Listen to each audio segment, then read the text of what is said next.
Cette édition d'information. Des homes sont en construction à l'INBTP. Ils seront livrés dans un an. Le gouvernement veut améliorer les conditions dans les milieux de transmission du savoir. L'évaluation sera mensuelle. Moïse Donzangui était sur le terrain. Voilà tout pour les titres. Encore une fois, bonsoir et bienvenue. COP 15 à Abidjan. Une récente étude atteste que les forêts du bassin du Congo sont le premier poumon mondial. Félix-Antoine Tshisekedi l'a annoncé à ses pairs. Alassane Dramane Ouattara, président ivoirien, a réitéré son appel aux pays développés à réduire les émissions de gaz à effet de serre. Les dirigeants du monde veulent faire de la déclaration d'Abidjan un acte politique. Ils sont venus et ils sont tous là, souriants et déterminés à protéger la terre contre les fléaux de la désertification et de la sécheresse. Eux, ce sont les chefs d'État et de gouvernement, les ministres, les ambassadeurs plénipotentiaires, les scientifiques et les dirigeants des organisations de la société civile présents à Abidjan, en Côte d'Ivoire, ce lundi à l'ouverture de la COP 15, la 15e conférence de l'Organisation des Nations Unies des parties sur la lutte contre la désertification et la sécheresse.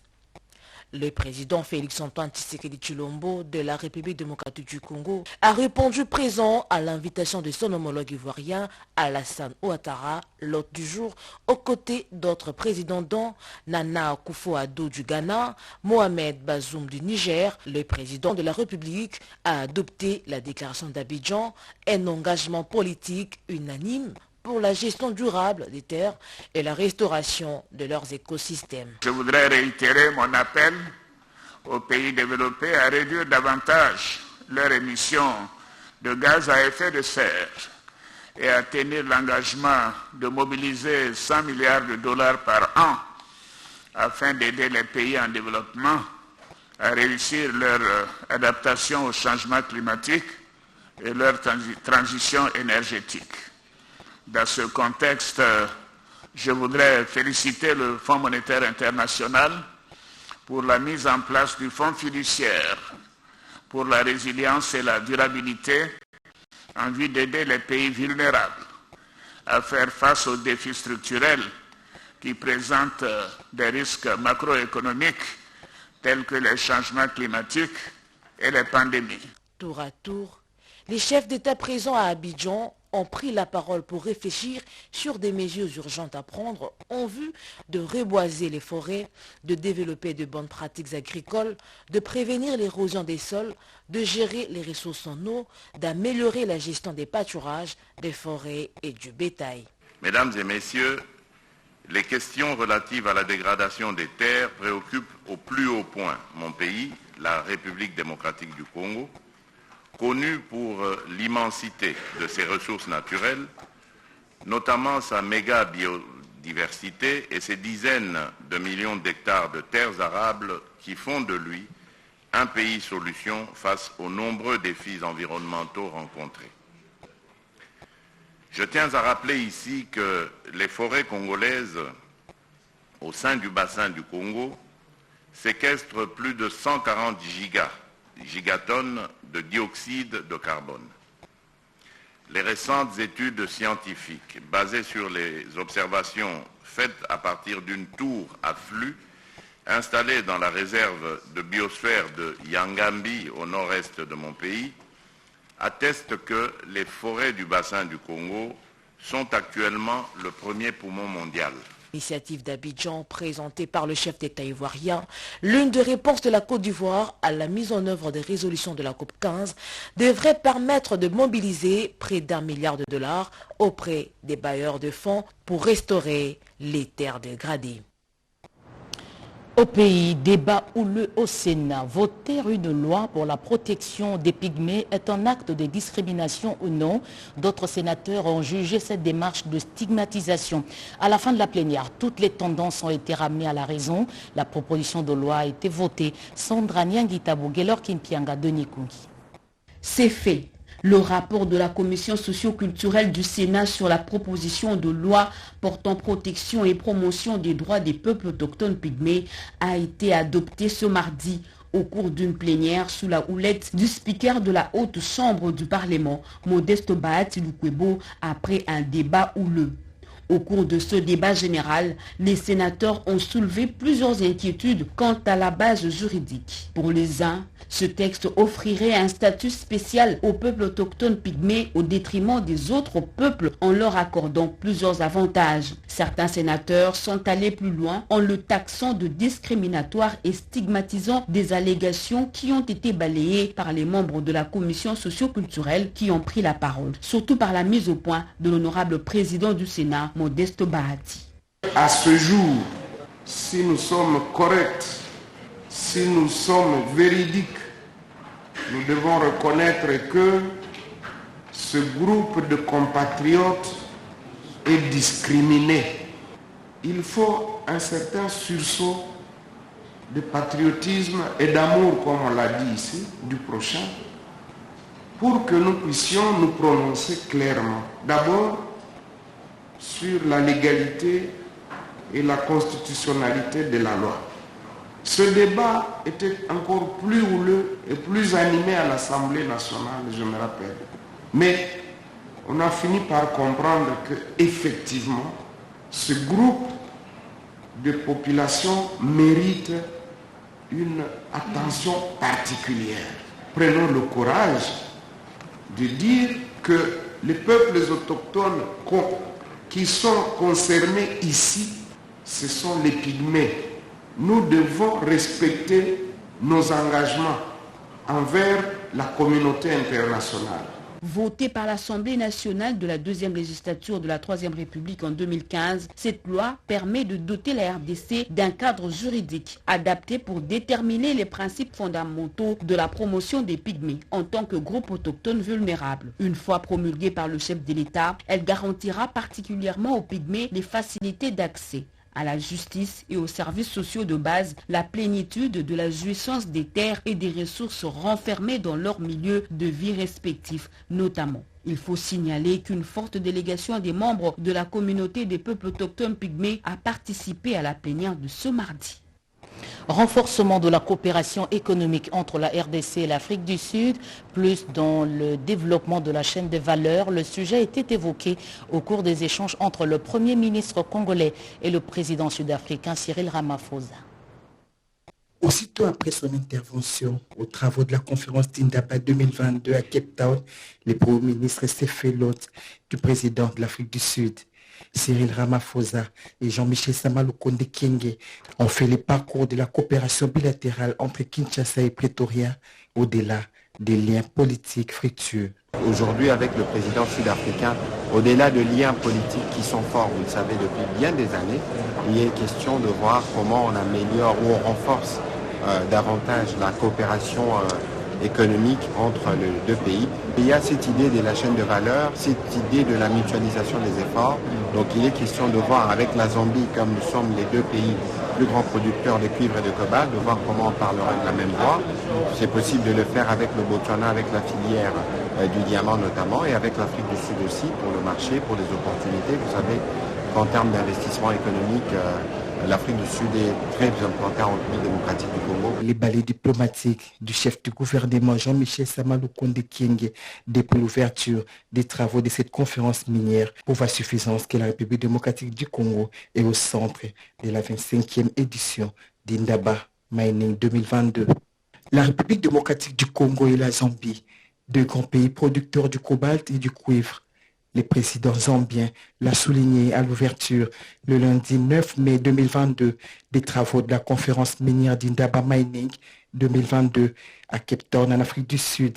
Présent à ces rendez-vous d'affaires, le président zambien Hakainde a eu une séance de travail avec le Premier ministre Jean-Michel Sama Lukonde Kyenge, représentant personnel du président Félix-Antoine Tshisekedi Tshilombo, à ces assises qui regroupent chaque année plus de 6500 experts du secteur minier pour les réseautages intenses. Question de voir comment travailler en synergie pour le développement de cette chaîne de valeur. Le chef du gouvernement, Jean-Michel Sama Lukonde Kyenge, était à la tête d'une délégation des membres de son gouvernement composée du ministre de l'Industrie, Julien Paluku, des Mines, Antoinette Samba, et des petites et moyennes entreprises, Eustache Mwanze Mumbembe. Restons à Pretoria. La RDC compte une cinquantaine de gisements miniers, dont celui du lithium, élément essentiel dans la fabrication des batteries et véhicules électriques. À Indaba Mining, le chef du gouvernement congolais, Jean-Michel Samalukonde, a présenté les opportunités qu'offre le pays. Pati Tondouango Kizunda et Bienvenue Lusala sont sur place. Au deuxième jour des travaux d'Indaba Mining 2022, le Premier ministre fait son entrée dans la salle de conférence accompagné du président sud-africain Cyril Ramaphosa, Zambien Hakainde et Botswana Masisi. Du haut de la tribune, il décrit les opportunités et les avantages d'investissement qu'offre la République démocratique du Congo dans les secteurs des mines. Pays au scandale géologique, la République démocratique du Congo regorge une grande potentialité minière de près d'une cinquantaine de gisements de minerais, parmi lesquels le lithium, actuellement indispensable pour la fabrication des véhicules et batteries électriques, en voie d'exploitation en République démocratique du Congo. Le thème de la conférence d'Indaba 2022 l'indique si bien, l'évolution du secteur minier en Afrique dans la transformation énergétique ESG et des économies. Le gouvernement que je dirige s'attelle-t-il, grâce à son service géologique national, à procéder à la cartographie géologique nationale, ainsi qu'à la certification des réserves minérales nationales, dont la plupart appartiennent aux entreprises minières du portefeuille de l'État, telles la GECAMIN, la MIBA, la Sokimo, la Sakima et d'autres encore. Et d'autres potentiels restent disponibles dans le cadre de notre plan cadastral orchestré par notre cadastre minier. Ceci est une opportunité qui s'offre à tout investisseur intéressé par ce secteur économique, dans le cadre des partenariats gagnant-gagnant. Et par partenariat gagnant-gagnant, ici nous entendons gagnant pour l'investisseur, gagnant pour la République démocratique du Congo, mais surtout gagnant pour tous les citoyens congolais. Car finalement, toute notre politique et notre rôle en tant que gouvernement, c'est d'assurer leur bien-être. Habitué à la conférence d'Indaba, à la 25e édition, Jean-Michel Samalukonde Kyenge intervient ce mardi 10 mai 2022 comme chef du gouvernement congolais, une personne ressource ayant maîtrisé les secteurs miniers congolais. Bien avant, le président de l'Afrique du Sud, puis organisateur d'Indaba, Cyril Ramaphosa, a lancé un appel aux pays africains pour travailler en synergie pour développer les secteurs miniers qui doivent contribuer ainsi au développement de leurs pays respectifs et à lutter contre la pauvreté. Un appel auquel la République démocratique du Congo a répondu positivement par le biais du Premier ministre Jean-Michel Samalukonde Kyenge, représentant personnel du président Félix-Antoine Tshisekedi Tshilombo à ses rendez-vous annuels. Différents entre peuples du Grand Bandundu et ceux du Kasaï, une mission parlementaire a été dépêchée sur le terrain pour comprendre ce qui s'est réellement passé et puis calmer les esprits. David Moubenga revient sur les temps forts de cette mission de pacification. Dépêché à Tshikapa, chef-lieu de la province du Kasaï, pour s'enquérir de la situation conflictuelle qui aurait opposé les tribus locales aux ressortissants du Grand Bandundu et au cadre de la société arabe Contractor, la délégation parlementaire venue de Kinshasa s'est rendue dans la cité de Kamwesha, dans le secteur de Bakwanyambi, territoire de Tshikapa. Le chef de la délégation, l'honorable Simon Moulambam Poutou, a prêché la paix et le vivre ensemble. Cette délégation a rencontré toutes les couches de la population pour une sensibilisation à la réconciliation avant de participer à une série de rencontres.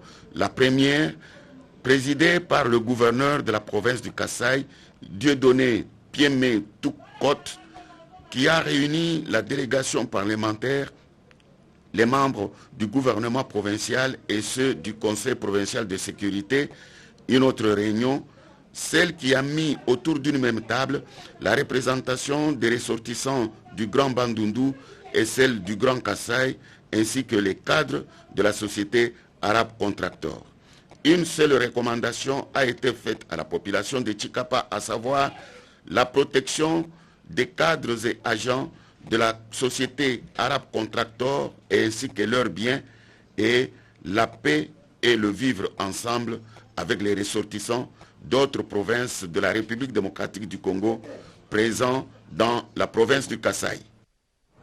Justice, coup de théâtre au tribunal de paix de la Gombe. La défense du célèbre réalisateur belge Thierry Michel a présenté un document par téléphone comme mandat de comparution, document récusé par le tribunal. Le sujet belge est poursuivi pour plagiat de l'œuvre de Gilbert Bakupa, Congo, les crimes oubliés. Le procès est renvoyé dans 3 mois. On écoute le producteur du film documentaire au cœur du procès. Donc nous pensons qu'aujourd'hui, les tribunaux, dans ce qui nous concerne, devraient demander la copie de leur film pour que nous procédons à des projections, des comparaisons. Dès le début, nous pensons que nos fausseurs, les gens que nous avons accusés, nous prennent à la légère. Et ça s'est prouvé aujourd'hui avec leurs avocats. Ils sont arrivés au tribunal sans mandat, prétendant avoir un mandat dans un téléphone. Hein. Donc je pense qu'on doit respecter la justice congolaise, hein, et surtout par nos avocats. Donc un temps leur a été donné pour aller imprimer,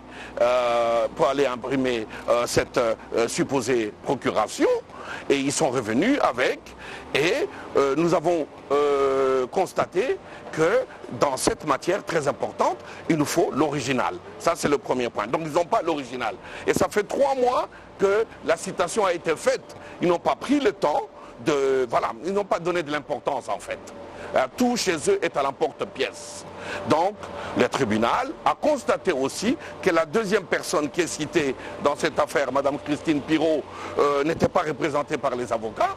Donc dans l'art de la justice, donc Madame la présidente du tribunal a remis la comparution dans 3 mois.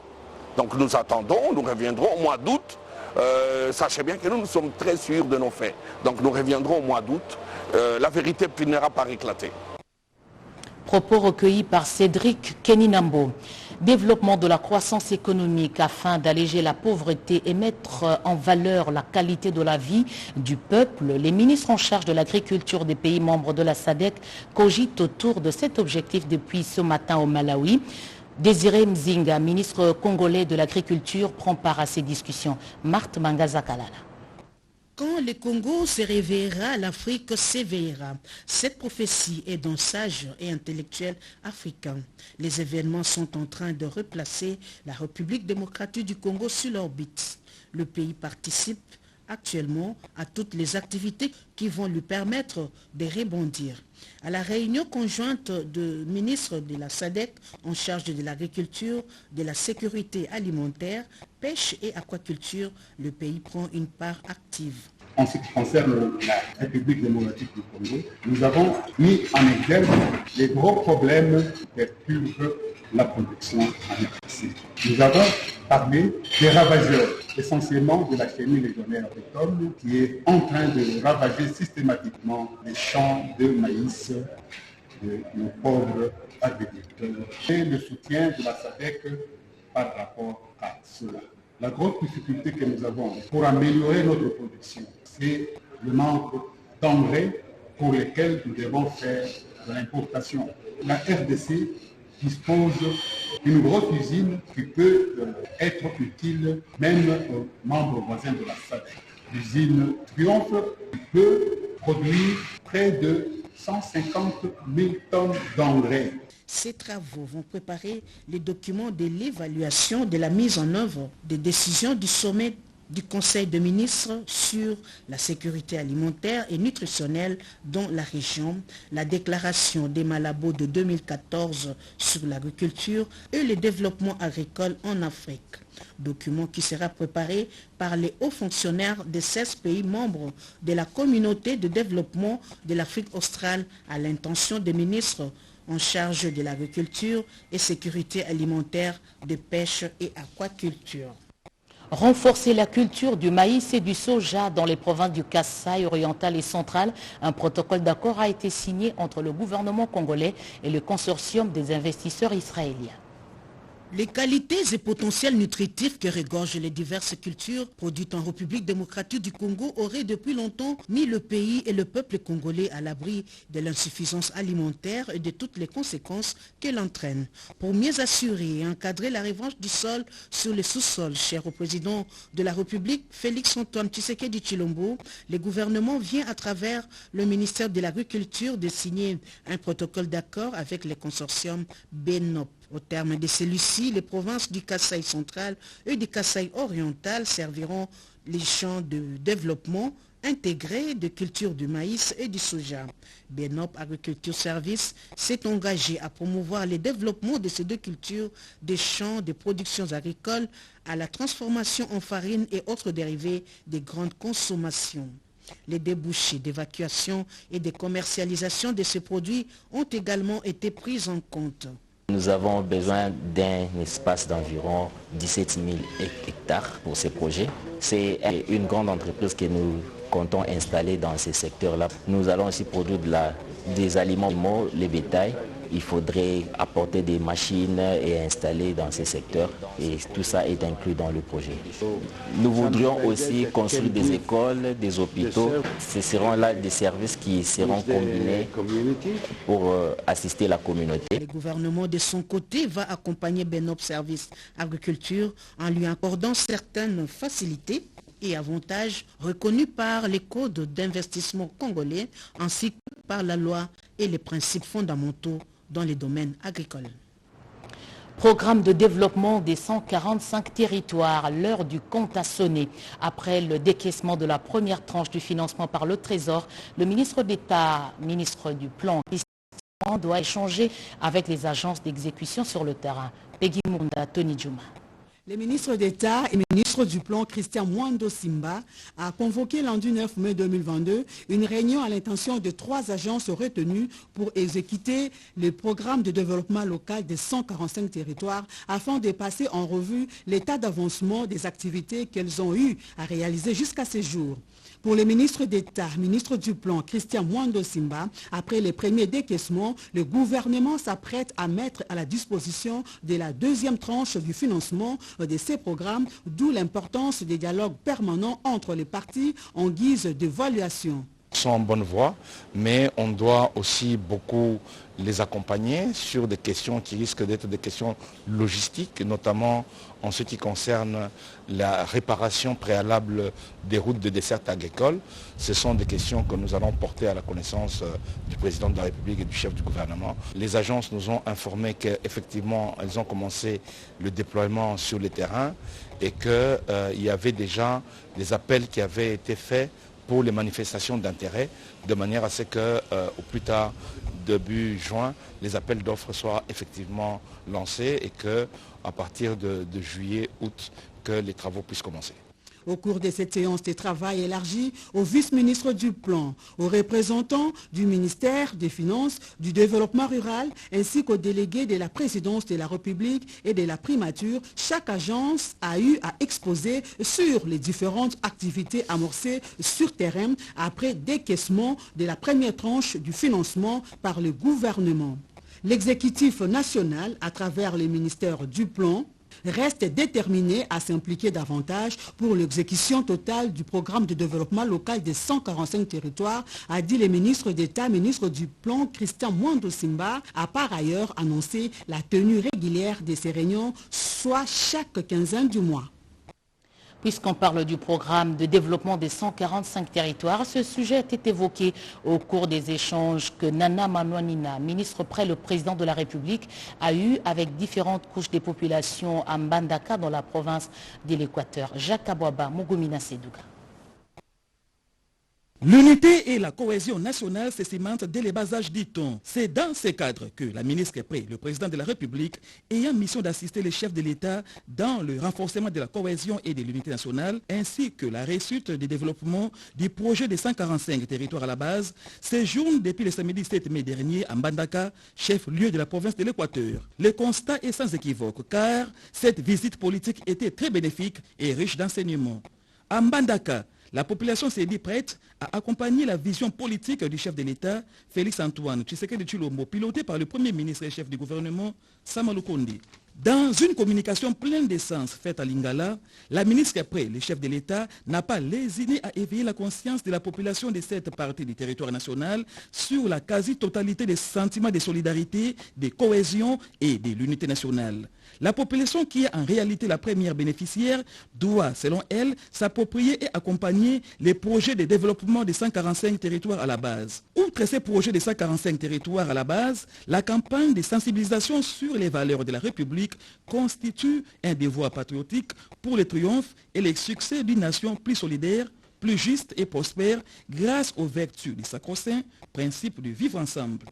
Tumbandaka a apprécié ces messages et a promis son accompagnement de cette vision du garant de la nation dans cette campagne d'éveil patriotique et la réussite du projet de développement à la base des 145 territoires.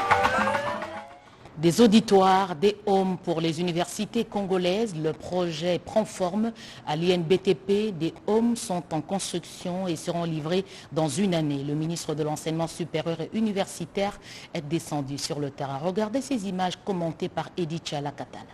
La construction des auditoires, hommes et autres infrastructures des instituts supérieurs et universités congolais, accompagnés de la réhabilitation des anciennes infrastructures, évolue selon les projets qui est en train d'être réalisés par le gouvernement de la République. À l'Institut national de bâtiments, travaux publics, INBTP par exemple, tout semble baigner dans l'huile. Constat fait ce mardi 10 mai par Moïndo Nzangi Boutondo, ministre de l'Enseignement supérieur et universitaire. C'était lors d'une descente effectuée au sein de cet établissement public pour s'imprégner de l'évolution des travaux de construction. Le ministre de l'Enseignement supérieur et universitaire a rappelé que le lancement des travaux intervenus à l'UPN au mois d'avril dernier concernait également l'INBTP et annonce que l'état des lieux d'avancement de travaux sera fait chaque mois pour que les travaux ne connaissent aucun retard. Il ne s'agit plus ici d'une promesse, il s'agit des travaux qui sont effectivement en train de se réaliser et nous sommes sur les chantiers. Donc nous viendrons chaque fois, en tout cas après chaque mois, pour venir nous rendre compte de l'évolution des travaux. Pour ce qui est de l'INBTP, la première partie des travaux qui concernent les auditoires et les hommes seront remis aux étudiants une année après, c'est-à-dire vers le mois d'avril et le mois de mai. La première phase du projet du gouvernement congolais visant à redorer l'image de l'université congolaise selon les vœux du chef de l'État Félix-Antoine Tshisekedi concerne ce premier chantier ouvert et les travaux sont en cours. En nouvelle, l'état-major général des forces armées de la République démocratique du Congo porte à la connaissance de tous les commandants de grandes unités que sous la présidence du commandant suprême, le démarrage du séminaire atelier sur le thème éthique et déontologie dans les FARDC aura lieu le jeudi 12 mai 2022 au Centre supérieur militaire. À cet effet, un vol spécial est organisé par la force aérienne pour les participants désignés en provenance de Bunia, Goma, Beni, Kalemi, Uvira, Bukavu en vue de leur évacuation sur Kinshasa avant la date du début de l'activité. Ce communiqué des FARDC est signé par le commandant du service de communication et information des forces armées, Kasonga Chibagula Léon Richard, général-major. Circulation des faux médicaments en Afrique francophone, un véritable problème de santé publique. La question est au cœur d'un sommet tenu en visioconférence et à Kinshasa, la réunion a eu lieu en présentiel. Bobette et Ngali Samba, Papimbongo. Quelles sont les perspectives globales pour la traçabilité dans le secteur de la santé, précisément dans la traçabilité pharmaceutique? Ces questions sont au cœur du sommet GS1 qui réunit du 10 au 12 mai à Kinshasa et en virtuel les dirigeants et représentants des ministères de la Santé des pays d'Afrique francophone. Objectif final, garantir la sécurité des patients et la disponibilité des médicaments dans la chaîne d'approvisionnement. Précision du docteur Teddy Mandaï. Ce sommet vient justement pour pouvoir introduire notre pays dans le programme de la traçabilité des médicaments. Cette autorité est en train de se construire à travers notamment le décret du Premier ministre qui a été pris au mois d'avril 2020, mettant en place l'agence congolaise de réglementation pharmaceutique. Pour le programme national d'approvisionnement en médicaments, la RDC a intérêt car elle tient à améliorer sa chaîne d'approvisionnement et le système de traçabilité. Nous sommes présentement en sommet virtuel pour pouvoir voir quels sont les changements ou les évolutions en rapport avec ces standards internationaux sur la réglementation pharmaceutique dans le cadre des soins de santé dans les pays francophones. À l'issue des travaux, chaque pays aura des outils pour mettre sur pied un plan ou un système de traçabilité pharmaceutique efficace grâce au standard GS1 en vue d'assurer la protection des patients grâce à une chaîne d'approvisionnement sécurisée. La RDC vient de perdre un de ses joueurs à l'international, Jody Lukoki, décédé dimanche à l'âge de 29 ans aux Pays-Bas dans des circonstances non encore élucidées. Certaines sources annoncent qu'il serait mort suite à une agression dans une boîte de nuit. Son parcours nous est retracé dans ce reportage d'Iverson Kabwaba. Le football congolais est en deuil depuis ce week-end. La presse néerlandaise a annoncé le décès de l'international congolais aux Pays-Bas, Jody Lukoki. À seulement certains médias congolais annoncent un décès suite à une agression en boîte de nuit. Le joueur aurait été poignardé, mais aucune annonce officielle n'a jusqu'alors confirmé cette information. Le natif de Kindu est arrivé très jeune aux Pays-Bas et a fait ce club néerlandais. Une année plutôt épineuse et éprouvante pour les Léopards, puisqu'après une condamnation pour la violence conjugale, le FC Twente va résilier son contrat avec le joueur en février dernier. Jody Lukoki aura compté 3 caps avec les Léopards de la RDC, tout en amical. Le 2 premiers en 2015 et la dernière en octobre 2020. Triste est de constater qu'il n'y aura malheureusement pas une 4e. Fin de ce journal, Madame, Monsieur, merci de l'avoir suivi à travers le monde. Je rappelle que Thierry Michel, cinéaste belge, auteur du film Mobutu, roi du Zaïre, est traduit en justice pour plagiat sur un nouveau film. L'audience est renvoyée dans 3 mois pour absence de mandat de comparution de ses avocats qui ont exhibé un document par téléphone. Et puis, mort mystérieuse du footballeur congolais Jody Lukoki en Hollande, 29 ans. Vous avez suivi dans cette édition d'information son parcours décrit par Iverson Kabwaba.